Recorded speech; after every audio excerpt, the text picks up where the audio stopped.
Hey everybody, this is Robert O'Sullivan, and the book is Summation 2009 to 2010, The Merging of Art and Poetry, also known as Summation 2.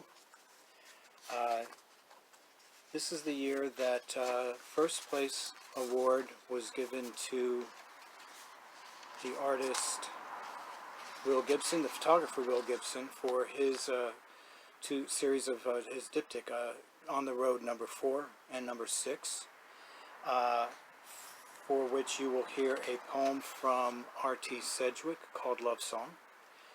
Second place went to the painter Lisa Bebby for her painting Ringling Road Trip, and the poem that you will hear is from Lenny Leanne out in Peoria, Arizona now, and her poem is also called Ringling Road Trip. Third place went to Guy Lombardo for his painting Foreign Diplomat, and the poem comes from myself, also called, actually it was called In Praise of Madam Secretary. Additionally, you're going to hear two poems from Diane Funston, who now lives up in Marysville, California, and one of the poems that she will read is for the cover art, Window Shopping. Again, Kyle Denning was the artist. And the other will be for the painting which was called Nez Per Se Pony by Ilona Rattalo, and Diane's poem is titled the same, Nez Per Se Pony. Hope you enjoy.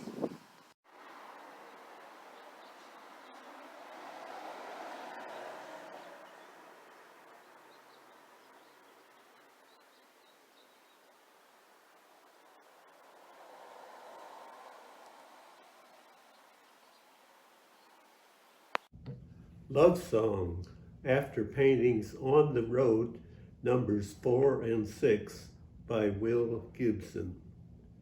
Out of the quiet night she calls, sing to me, knowing I cannot sing without her. She yearns for the quick touch of speeding tread, slight skidding around each of her smooth curves. Faster, faster, she pleads, and I respond in blurs of ecstasy, all cylinders singing, singing. Where she takes me, I care not, for she is the temptress of what I desire, temptress of the open road.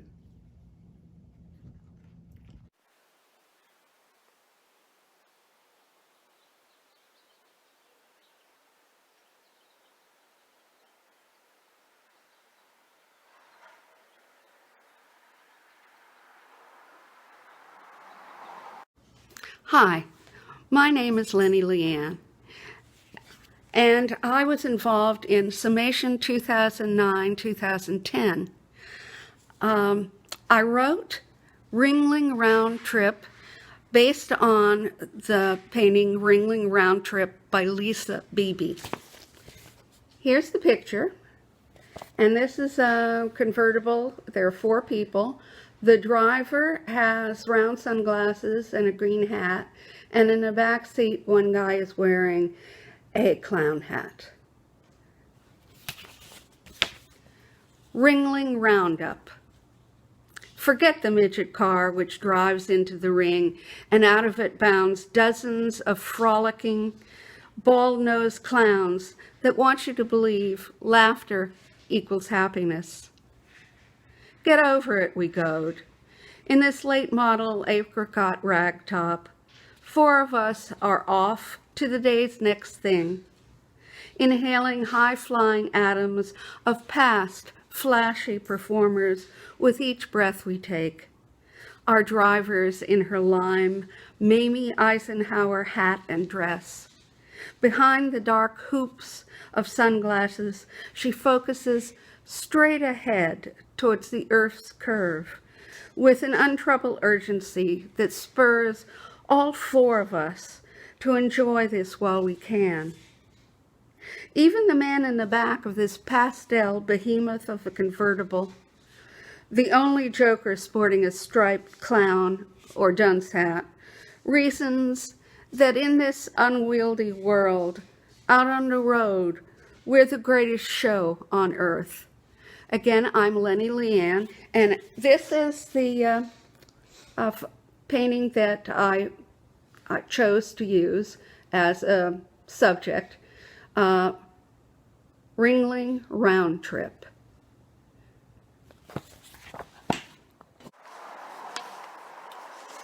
Okay, the painting is Foreign Diplomat by Guy Lombardo. Note the dog there in the one corner of the painting, just beneath the pillbox hat.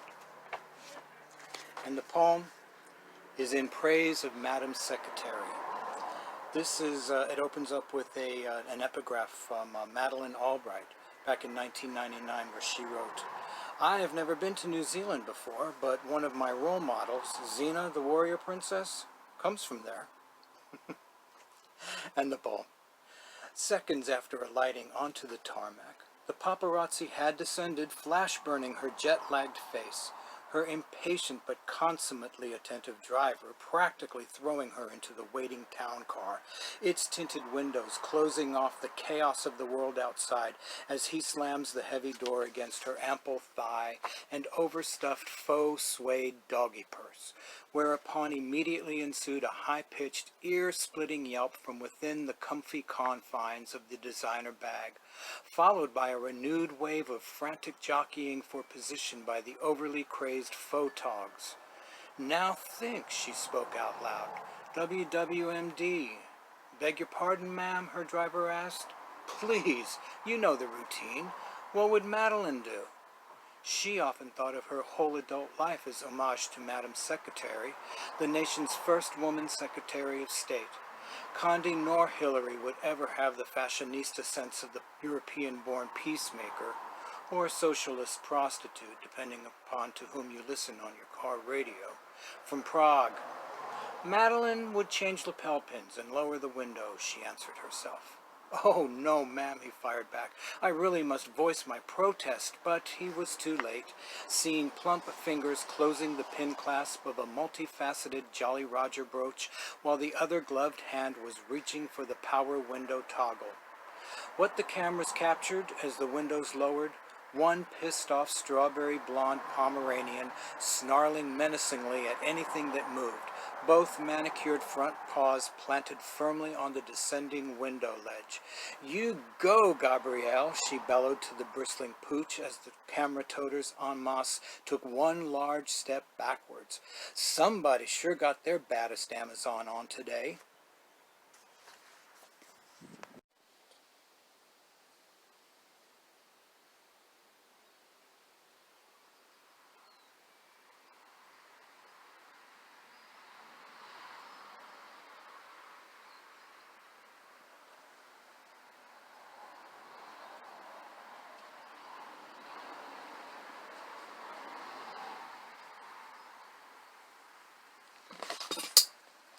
Nez Perce Pony.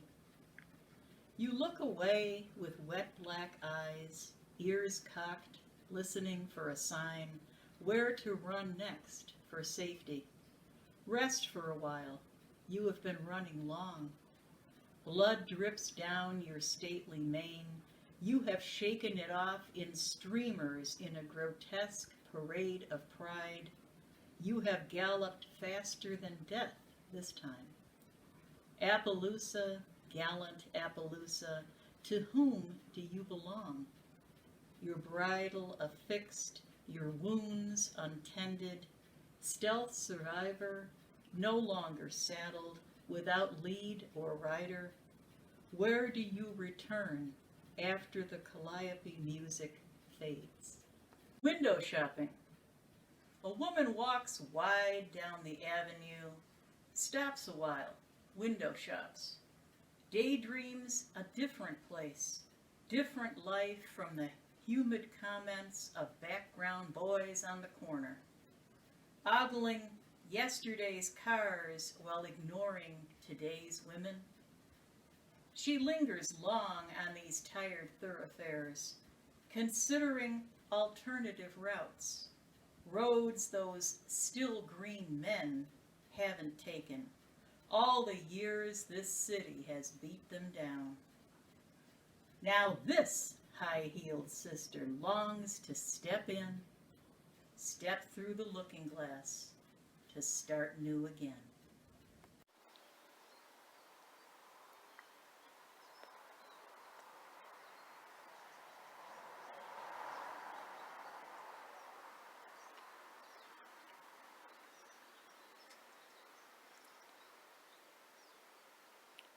To close out the compilation video for Summation 2009-2010, a poem called Alabama Hills Detail from Roger Funston. He is the husband of Diane and also lives in Marysville, California now. And this was for the photograph called Detail Number 1 from the Alabama Hills by photographer Ronald G. Ainsworth. Okay, Roger Funston's poem starts now. Alabama Hills. Golden round hills, incredible rock formations, natural arches. Metamorphosed volcanic rock and weathered granite, juxtaposed against glacially sculpted Sierra. Mount Whitney towers several thousand feet above. A giant inland sea once covered this land, swamps teeming with brachiopods, nautiloids, crinoids. Large reptiles lounged in the afternoon sun, foraged in humid lowland jungles.